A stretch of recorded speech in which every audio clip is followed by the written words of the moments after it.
大家好，我係 Linda，我哋又見面啦。今期咧，我同大家講下香港嘅樓市啦。咁大家都知道，香港嘅樓市從舊年年底開始咧，就已經開始反彈上升啦。咁今年上半年咧，已經係升咗唔少噶啦。主要因為咧，好多即係南下過嚟，即係喺香港投資啊，或者喺香港就業啊，同埋香港升學嘅嗰個從大陸落嚟嘅嗰班朋友咧，就喺推動咗依股房市上升嘅需求。咁而家喺香港咧，你小戶型嘅屋咧，你係要靠搶嘅；而大戶型嗰啲靚屋咧，你就要加價，你先買到。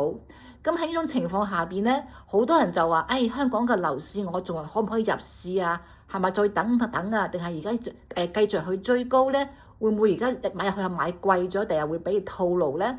咁而家從香港目前嘅市場情況嚟睇咧，雖然佢之前係流失咗一批人啦，但有更多一批嘅移民，特別嚟自於大陸同埋一啲海外嘅移民，佢回流翻香港。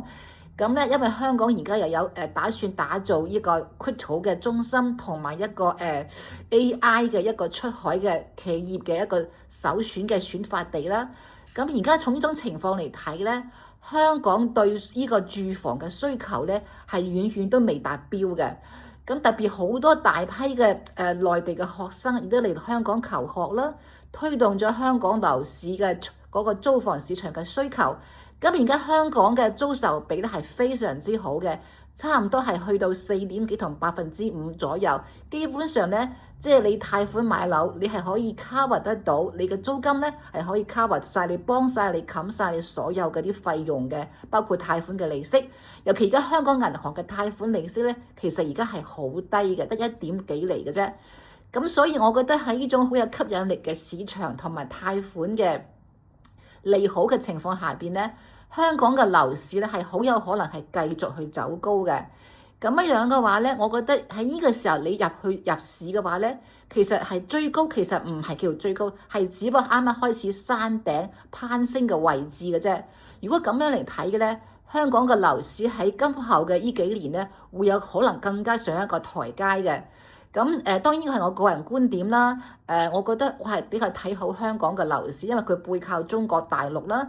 咁大陸好多企業特別 AI 高科嘅企業嘅出海第一站咧，就喺香港啦。咁喺港大，即係喺九龍嗰邊咧，已經有一個 AI 嘅企業嘅一個可以叫做創發園、創始園咁嘅一個基地啦，係好近港大嘅。咁喺呢種情況下邊咧，我覺得會更多嘅內地優秀嘅人才咧，特別一啲